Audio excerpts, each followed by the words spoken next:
Thank you for your time today. Very random question. We were just talking outside. How do we address you? Do you have a nickname? Chris. Just Chris? I'm going to call you Chris if that's okay. Yeah. So with the show and your character, there's been 3 years of anticipation. Have fans been coming up to you over the last 3 years saying, what's happening with Bert? What's happening with Irving? Yeah, there were delays, for a number of reasons, the pandemic and the actors and writers strike and so on. And people say at such a long time, and it's true, it was 3 years, but for some reason to me, it doesn't feel like it. Every time they say 3 years, I'm surprised. But they've done season 2. I've only seen season 1. So you've seen the second season. Yes. Yeah. So you know about it. I don't. Well, I know what I did, which was a few scenes, but I haven't seen the rest of it. Well, I can't wait for everyone to see season 2, but we can focus on season 1. And I know you and John have known each other for 3 decades. I just spoke to him and he talked about how familiar you guys are.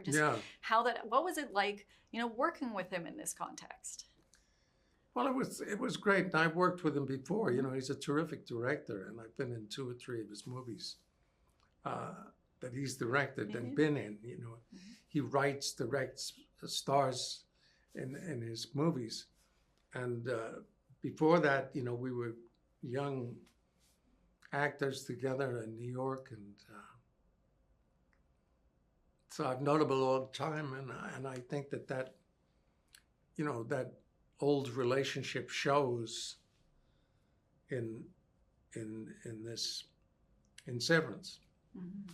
Yeah, you both, everyone was really rooting for your characters, especially in season 1, to see what happens in season 2. And we talked about your career, the legacy of it. Specifically with their relationship, it's had such an impact on the community. What does that mean to you to see people just seeing how they're interacting and they want more? Well, anytime you do something that's successful, that's good news. And, there is something about the story. It's a little funny, it's a little scary, which is a good combination. And it's mysterious, attention grabbing, what's going to happen next. It's got those things. So, just keep it coming, I swear. When we talk about your relationship, knowing John for a long time, you've known Ben since he was a kid. Yes, What's it I been have. like seeing him, behind the camera and taking direction from him? It's just amazing to see what happened with Ben. It's true, I knew him when he was a kid, and I was friends with his mother and father, performed with his father a number of times. And there he grew up into this terrific actor, director, writer, producer. And he's a very nice guy. He's very good company, and he's very thoughtful. He's very nice. Well, I hear the same about you. So for that's checking out. So thank you, Chris. When we look at the characters you played over the years, I'm from the province of Saskatchewan. You were in a movie called Percy, which just still everyone cannot believe that you were in that and brought attention to our province. What is it about this character that made you want to take this role on? Well, all the things that we've been talking about, to Ben and John and the script and the fact that it was something different than I usually play. I play a lot of villains and disturbed people. And he was a nice guy. He was a love interest.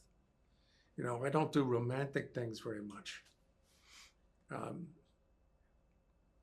So it was, a different kind of thing. Opportunity, especially at my age, to get, to play a love interest. I'm here for it. Giddy up. Yeah. In this season 2, you have so many lines that I can't wait for people to hear. But in season 1, you have the line where you go, just stay here with me. It's a wonderful scene between your characters. How often are people saying lines to you in public rather than just, hey, Chris? I haven't had that happen a lot.